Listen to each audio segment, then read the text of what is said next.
There he goes, man. Filming, man. Filming the Munchicans. The wizard of Aslan. The lizard of us. The lizard of Aslan. The lizard of Aslan. The lizard of ours. Yeah. Snuck it in there, Montoya. Nene. Hijo. Where are you from? Via, let's show movies tonight, man. Slides. What kind of movie? Slides. I don't know. Is that something like I think he's taking a read. No. We haven't had He's time going to try and to. get all our conversations with that little mic right there. I have no idea what I'm doing with it. I think he's filming. Filming one, two. Filming one, two. We're standing. Oh, he's just gonna come in. We have to start the conversation. Just tell us when to start the conversation. It's a little legend. Balloon legend. Well, man, you know. Esteban, you know what we're supposed to talk about? What about? Hey, we don't need no. Just give me a cue and I'll Just say go. Plug in the cartridge. No. You don't even need it in your car, do you? My considered opinion. So what do you think, Via? How do you see it? It's all about the Look at it, freeway. It's all about the freeway going through the park here. Did you hear about The that? park. Where did he get the idea that they're gonna paint the freeway? Did you tell them? No. It's a good idea. Wow, it's not, man. It's got more Claim it colors quick. than Coronado. No, but you know, just the band across there to complement this, you know, make it like La Avenida de los somethings, ¿verdad? Yeah. You know, like the pyramid in Tehuantepec. Is that where it's at? No, Teotihuacan. Teotihuacan? There's the Sun Pyramid. Then there's an avenue, and here we can take them across in a boat, or Via can walk right across. And then they put the freeway right across it, right? Yeah, but see, there used to be another lake right where the freeway is at now. Oh, another separate lake. Yeah, as beautiful as this one, and it had another little island, and they used to live very happy.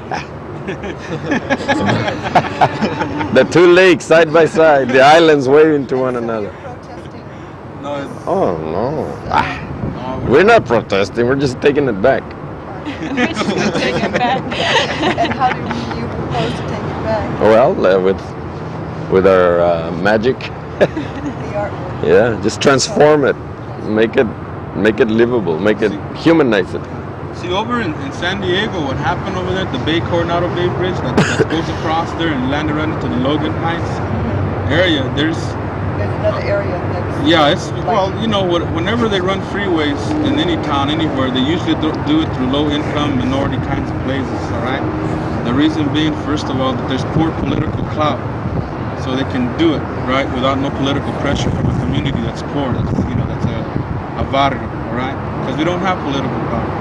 Another reason, too, is because the land there is cheap, all right? Because it's cheap land, you know, right? So they can do it. So, and then that's the reasons why they always put freeways. And if you'll notice, usually always the freeways will go through a Chicano barrio. All the time. The city fathers figured, well, that's the best way to put them. And what they consider a blight, perhaps, you know, they can eliminate in some manner, right, by putting a freeway through it. Their main concern is getting the freeway through it, so they figure that poor people or poor communities have no power to stop them, so that's why they do it. They did the same thing in San Diego. But the Chicanos in San Diego, after they had done that, they took over the park, and they made the park. They turned the freeway area underneath it. They turned it into a Chicano park. And not only did they do that, but they started to paint the columns, and they painted murals in the columns. And we have a set of murals there that we did. We did them on 2 columns. And if you go over there to Chicano Park in Logan Heights over there in San Diego, you can see them. They're 5 stories high. And the person who instigated and started that whole number. His name is Salvador Torres. He's an artist. He's a Chicano artist. But he felt that that you could do a number just like the Chicanos do with the General Motors car. They get it right off the General Motors assembly line, and it gets into the hands of a Chicano, and all of a sudden he transforms it into something else completely different, and he kind of makes it his own. So this guy felt, why couldn't we do this with something sterile, something that they had the audacity to put, and disrupt and divide community and people and families and so forth. And everyone's glad he did it too. Right. Oh, yeah. So everybody got behind it and they took it over, and so they got the park. They're painting the columns, and it's turned into a whole different number. What he did, he just reversed the whole number on the system. All right. This month they're still doing some more work. They've invited artists from everywhere to come and work some more. I think they even built a kiosk in the park right there, which was once going for people to perform and gather. And it's in the shape of a pyramid. Really? Platform, so they're able to give performances and do whatever they want to do.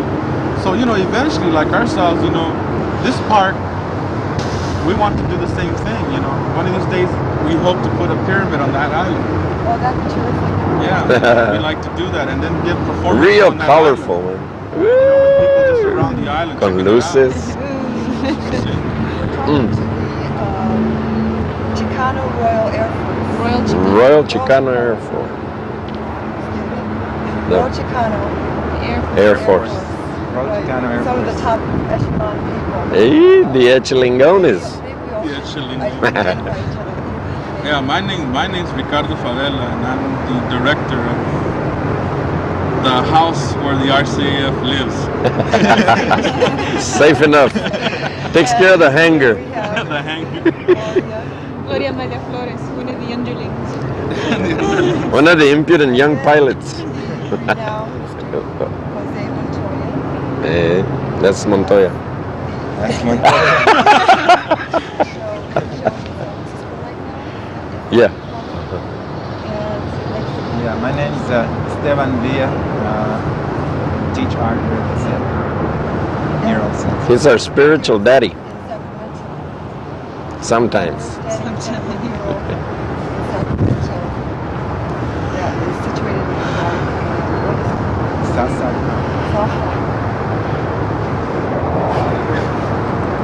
Are you picking up that song? I can pick it up. Out of that little mic? I can pick you up. Is that right? Wow. Well, that's a powerful mic. See, Montoya, so they're probably hearing you. They heard you say a spiritual daddy. Tell you about this mural, whether you like it or not.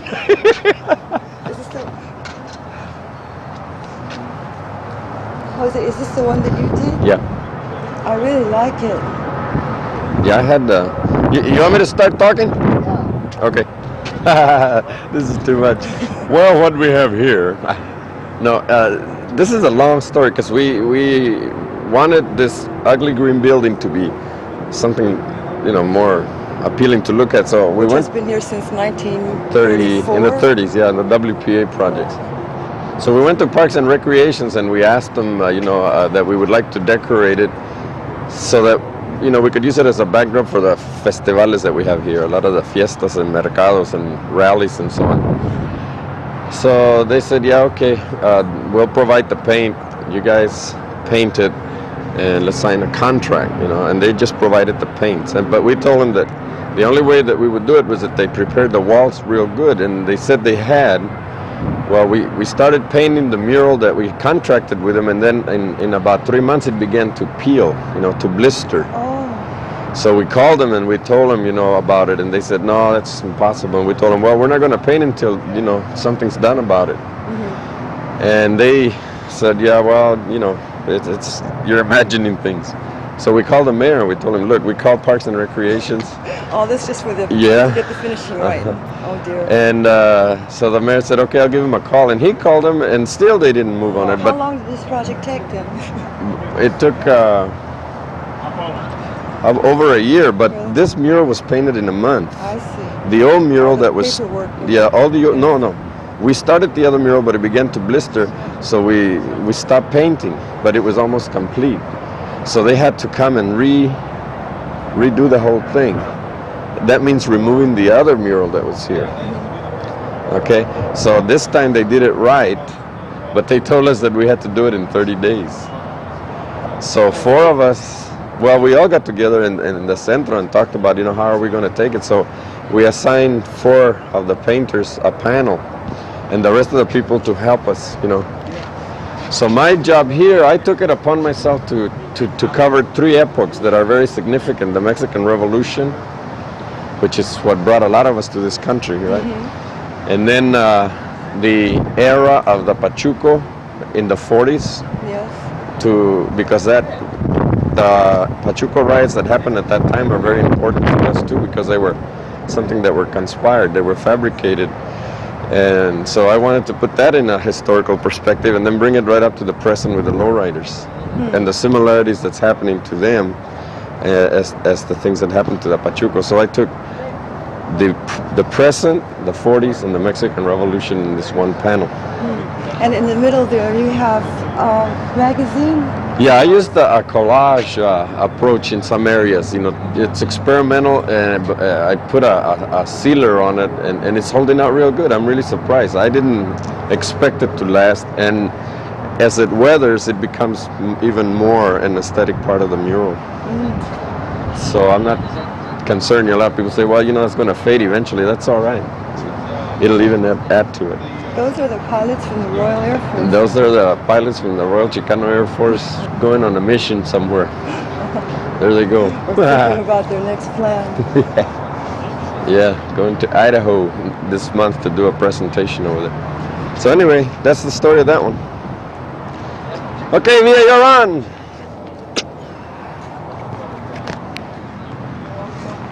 Oh, Juanishi. Well, all I can say about Juanishis is that he took the Native American Hopi symbols. Juan Orozco, he's this guy here. And so he uses the God's eye and the... Is he here? No. Oh, I see. So I'm just giving a brief description of what he did. Yeah, he took a whole different concept, but really they're not different. They're all very much integrated. This brings us to, our roots with the Indians, and also the fact that we have... about the added artwork. Yeah, well, we're going to do that. It's not going to take that much to clean it up. The idea for this design was prompted by the architectural form itself. Like the face actually sticks out. It's a relief from the wall. So I started painting the face, and that gave me the idea for the universal figure of the man and child, and the kind of like yoga position. Okay, the child represents all the hardship that we've had, struggling as people to raise our level, our consciousness, and our standard of living. And so it shows all the people that have been either killed or wounded or imprisoned or have had the effects, of a struggle, So that's the figure, and then it turns into flames, and then the flames turn into some energy as it goes around the figure's left shoulder, and it goes in the background, so it becomes kind of cosmic energy field, and then behind the deer mask, the California Indian, behind, and then the energy turns into a famous flying chile jalapeno, and you see that green chile there, and that symbolizes energy, and then energy in terms of vida, and then vida, the peace dove, and so it makes a cycle. So it's kind of like taken from the mythological legends of Aztec and Mayan history. That, for example, could very well be Quetzalcoatl, who is part serpent and part bird. He also is symbolized as this figure here. So that's the explanation of it. So it's kind of like and then the cross, I think because we've also been influenced and affected by Christianity, and a lot of Chicanos, for example, are still very Catholic. And then down at the bottom, there's just a smaller portion of the mural, and that's the three faces, tres culturas. That's three cultures. The Indian, the Spanish, and then the center face would be the mestizo, which is a mixture of the two, Spanish and Indian. Then that's us Chicanos. And then there's the green shape is the farm worker's eagle there. It's kind of like an optical illusion, so you have to see it in a certain way because the green shape is the águila, the farm worker's symbol for struggle and determination. Yes. It's like ways of farming. Yeah. So let me show you here. For example, this is the beak to the head, and then the wing goes out, Oh, I see it now. and then and then there's the back of the head, and it comes out to the left, and that's the other wing. But the back of the head is also the point to this cross right here. See, that's the optical illusion. So actually, you're either looking at the cross with the green. The green field also could represent the agriculture industry. The red stripes could very well be rows of agriculture. So that's it.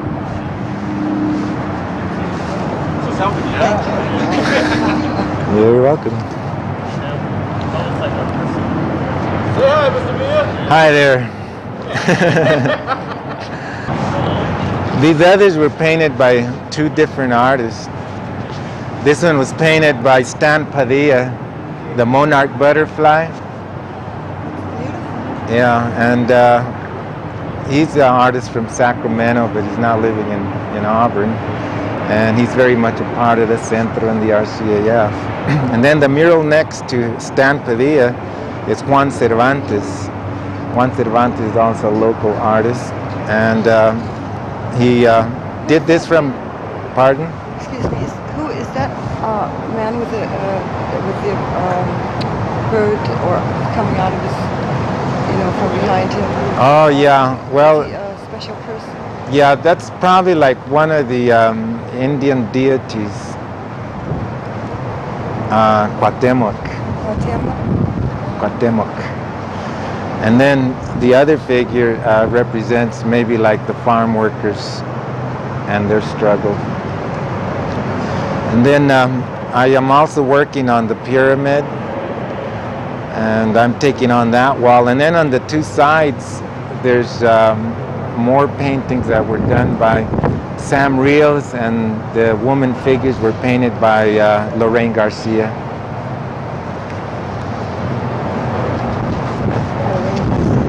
She was the only woman? Yes.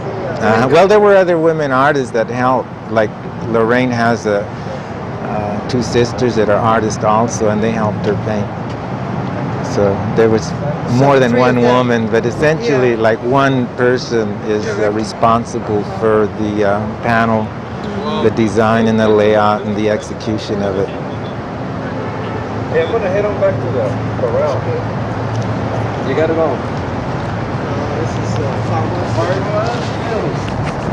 Okay, yeah. I'm going to go get a coat. What's the other? Hey! Otra vez. Novios. And next to stage right.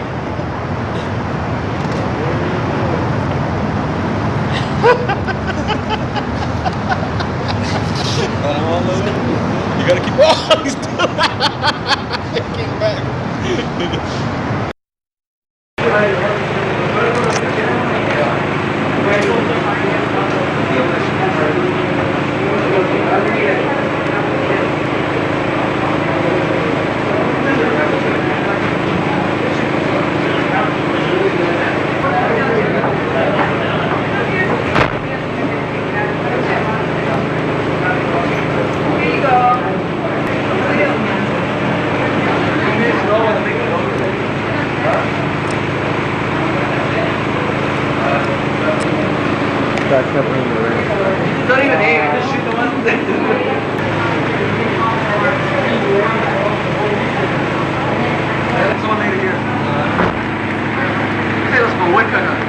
Which one?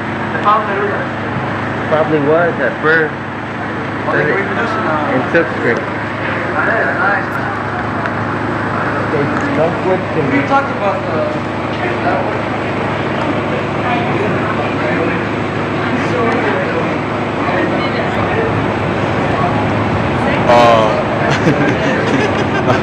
No. No, I don't think Sacramento has any uniqueness in terms of what's occurring in the community, the Mexican community, because throughout the travels that I've gone through, like we've been through various parts of the state and other parts of other states, and it's really strange, but we keep on seeing the same occurrence occurring throughout the country, and that occurrence happens to be an encroachment that happens to our communities.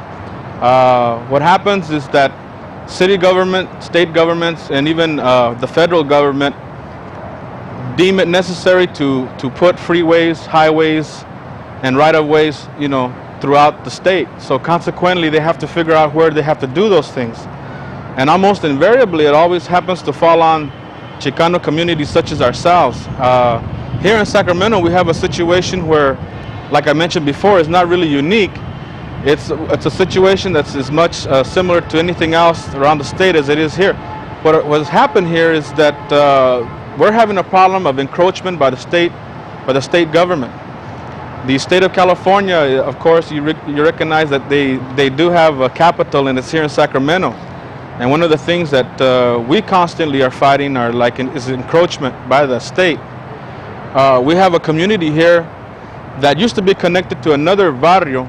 It used to be called Barrio Cinco. What happened to Barrio Cinco is that it's been eliminated, and they were consequently coming towards Southside Barrio, but because of the political process that the Chicanos were in the 1960s, we were able to politically put some pressure that we never had before on the city government, on the state government, and so consequently we were able to stop them at a certain point. But we still have to continuously be on boards, be on development kinds of agencies in order to ensure that our communities remain whole and that the encroachment doesn't occur again.